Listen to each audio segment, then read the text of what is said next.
Academica Media.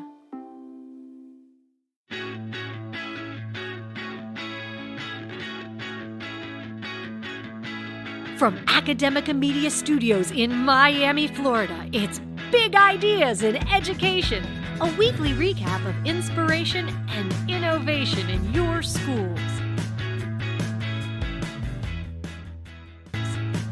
Welcome to the program, everybody. I'm Ryan Kairalla. Many school systems have adopted significant reforms in bringing concrete instruction in financial literacy. It reflects a growing movement among many education advocates that we need to empower children and families to build money confidence. We're happy to have one of those advocates on the program this week in the form of Dr. Darla Bishop, a former high school educator and the creator of the multilingual financial literacy platform Piggy Bank Pathways. You can find out more about our guest's work by visiting darlabishop.com and piggybankpathways.org. Dr. Bishop, thank you so much for joining us. Thanks for having me. I'm really excited about this conversation.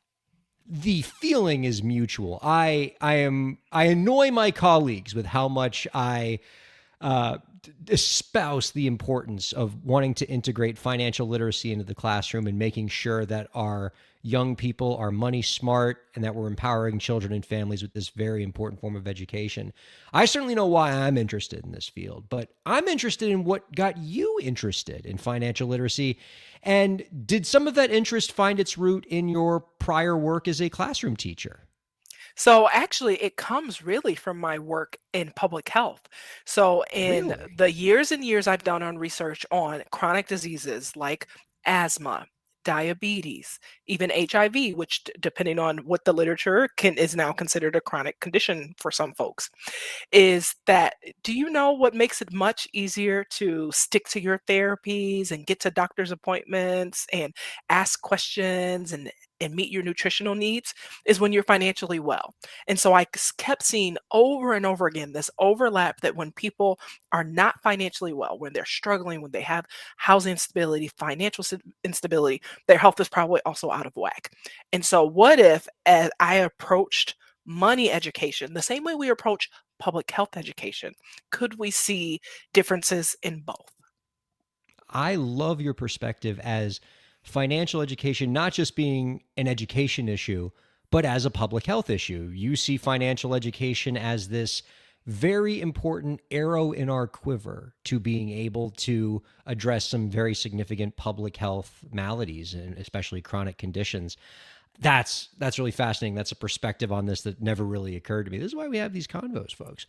I would imagine that your interest in this field was also informed by not only the work that you do out in the world, both in education and in public health, but also on the conversations and work that you do at home. I've read that your interest in this field has been kind of increased by the conversations that you have with your little daughter, Madeline, who you co-wrote a book with on financial literacy called Madeline's Money Adventure. Love to hear about this. That sounds awesome. Yeah, we co-wrote that book because she told me to.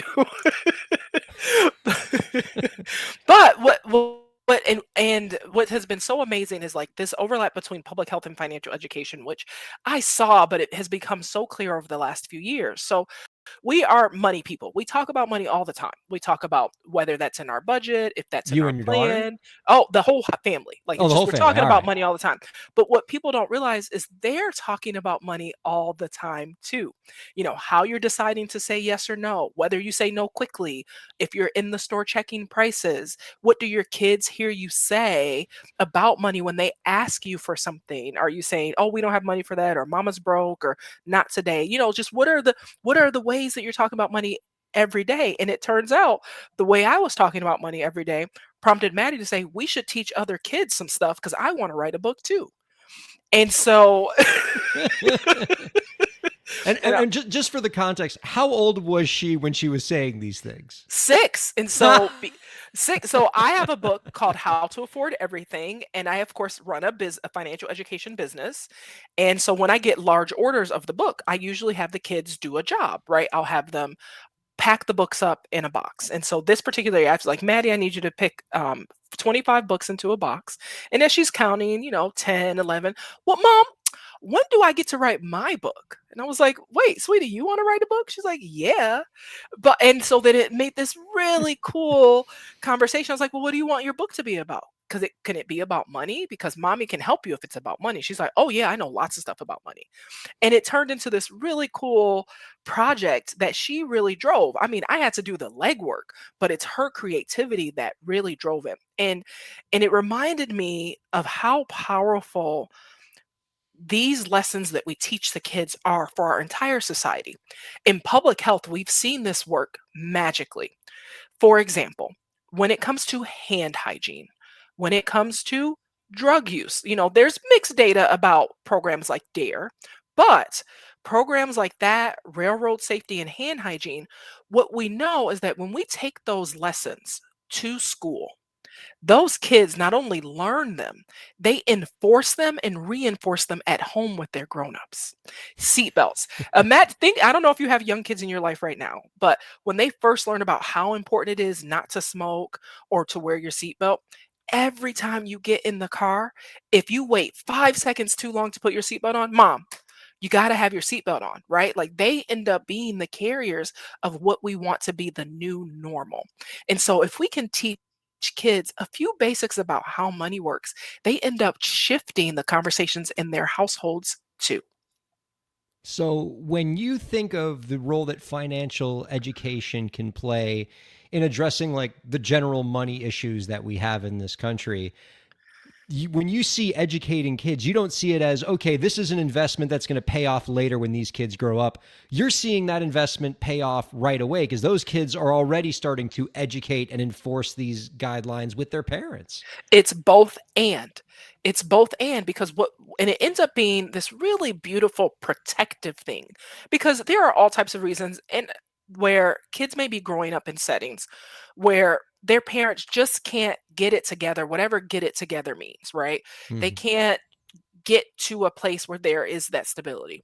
But when we teach kids these lessons, even if they're not experiencing it firsthand as they grow up, once they are working, you see that they make these decisions that with their money that they learned from their class or from when junior achievement stopped by or from when that banker lady told us about it, right? Like they are carrying the lessons with them. So even if the grown-ups around them can't execute, once they are in the position to execute, they're like, well, I know what to do. I read a book or that lady came to our class and this is what I'm going to do with my money.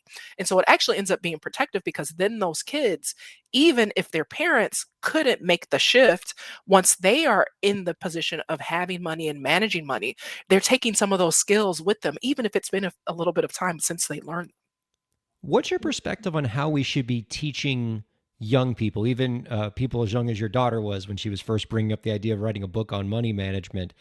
How should we be bringing these topics up and teaching these topics to young people before they actually get any firsthand experience with these things, right? Elementary school age children are generally not balancing a checkbook or filing taxes or doing any or investing money or anything like that. But we still want to teach the kids at least the foundational concepts of those things.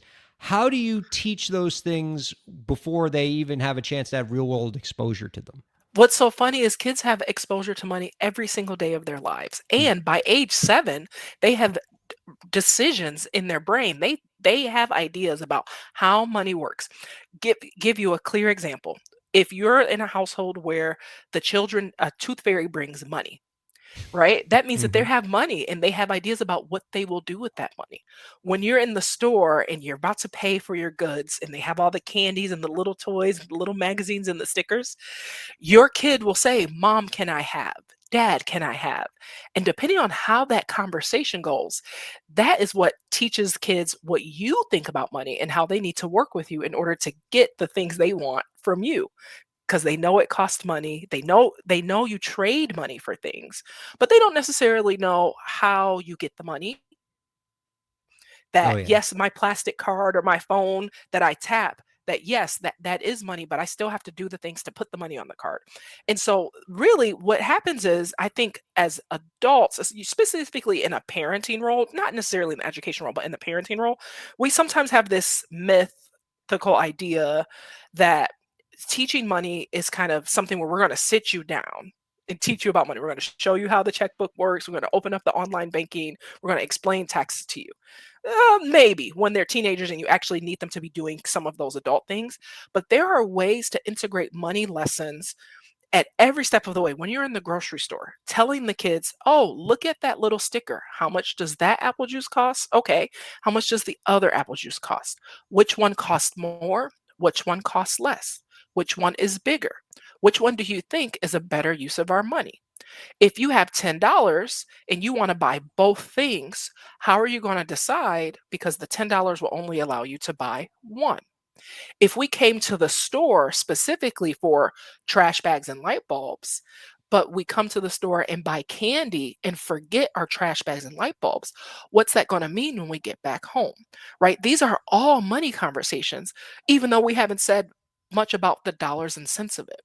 And so helping kids recognize prices, compare, weigh and balance wants now versus later. Those are all foundational skills that can be taught and that they're already picking up as young as 3. I mean, so yeah, there are ways that you can, even though kids don't have their own checking accounts, there are absolutely ways, to your point, that you can attach these financial literacy concepts to the real world experiences that kids are already having.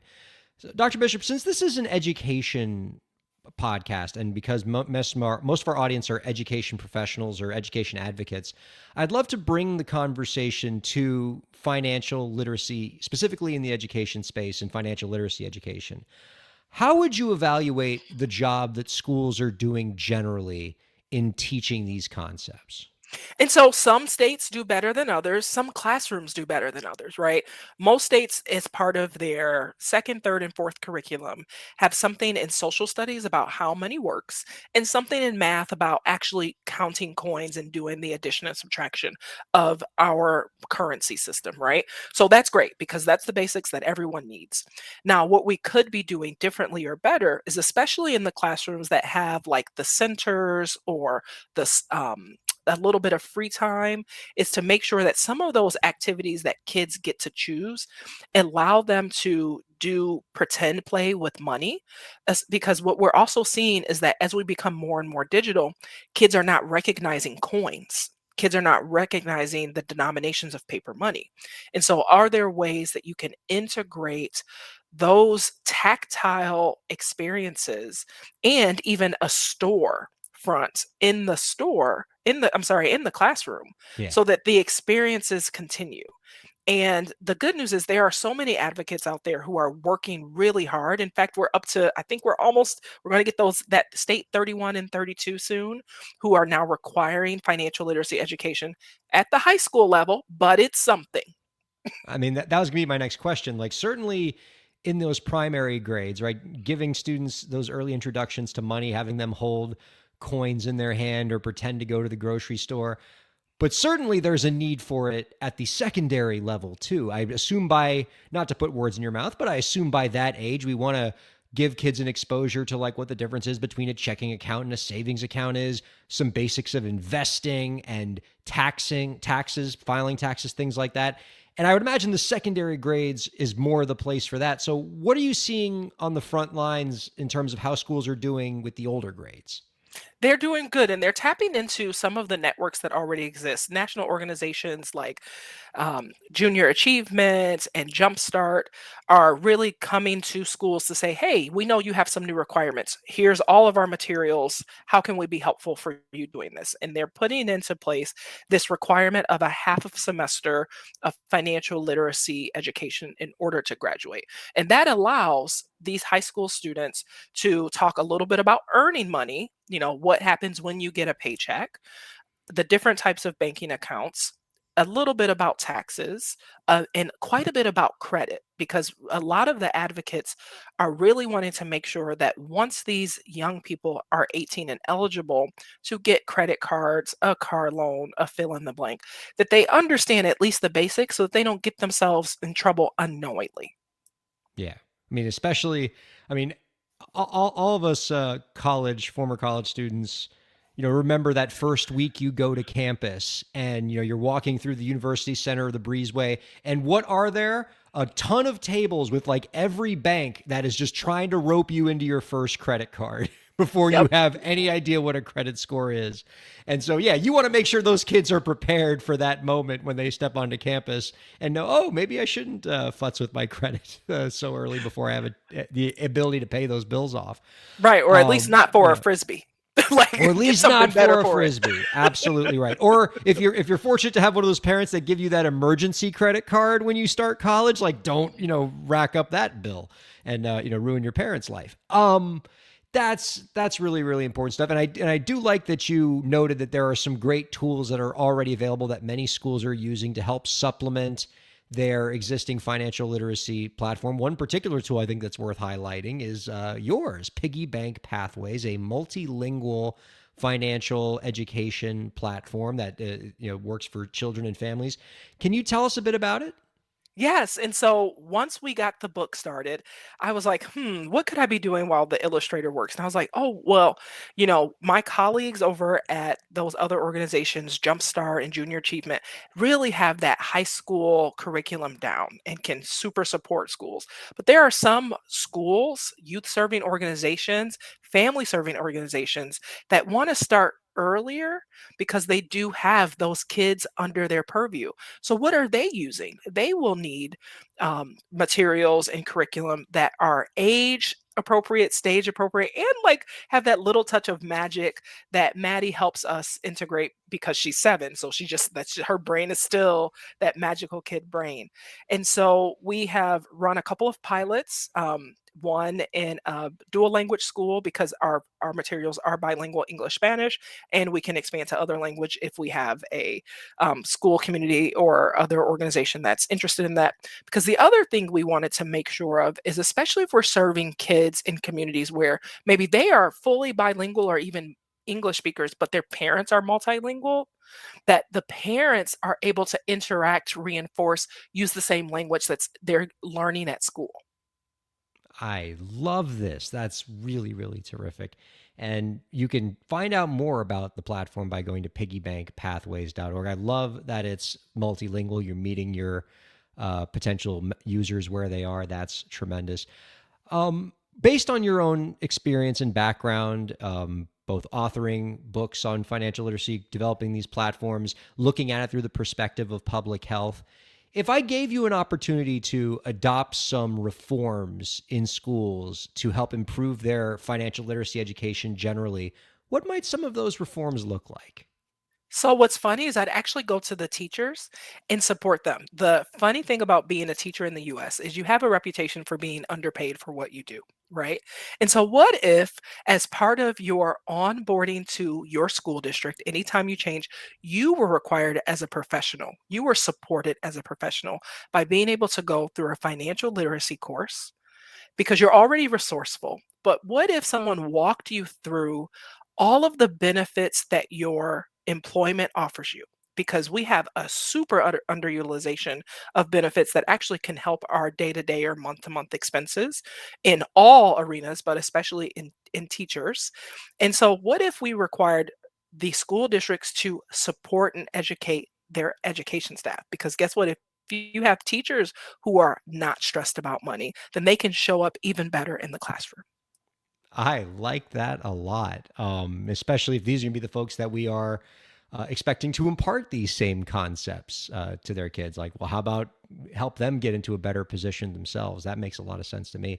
Our guest has been Dr. Darla Bishop. You can find out more about her work by going to darlabishop.com and piggybankpathways.org. Darla, this has been a treat. I'm so glad to be able to speak to a fellow kindred spirit in the advocacy of financial literacy in the schools. This is something that means a lot to me, and I love the energy and how much it means to you. Before we let you go, we got one last question for you. If, with the snap of your fingers, you could make any change to the education system, what change would it be? I would change how we feed our kids because that also will change how we feed our teachers. We often host exchange students as part of our childcare setup. We host au pairs from other parts of the world, and they are always taken aback by what the kids are being served at school. Oh, wow. mean, I'd love for you to elaborate on this. I know Oh, this is, I know this is like diverging a bit from our topic at hand, but I think this is interesting too. And wherever you have great perspective, I want to hear it. Tell us more about what they're saying. I'm intrigued. yeah. So probably my most recent experience of this is, I was orienting our new au pair, and she was saying, interesting that they have pizza and burgers and grilled cheese at lunch.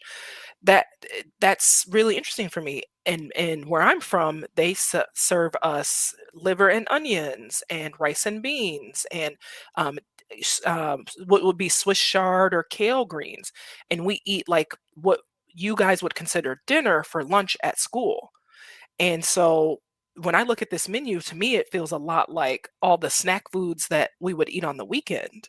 And I was like, I guess I never thought about that. I Yeah. never thought about that's. And so I'm now really thinking about, if this is the food that our kids are getting, what do I need to balance that and counteract with what I'm cooking and serving for breakfast and lunch to make sure that we're not doing as much sugar, that we're getting them lots of fiber, getting them lots of fruits and vegetables, since their meal at school does look different than what other parts of the world are serving kids. I know it is totally unrelated to what we talked about, but it's something that's on my mind and that we're actively working through in our household. That's really tremendous. And, naturally, you bring in a great perspective on a wide range of topics.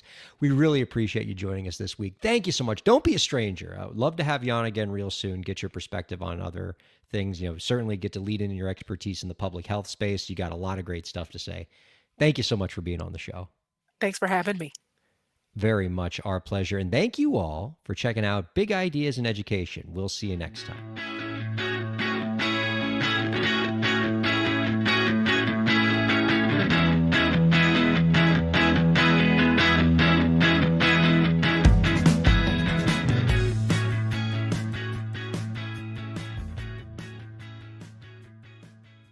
The views expressed on the preceding program have been those of the hosts and guests and do not necessarily reflect the views of Academica, its clients, staff, affiliates, or advertisers.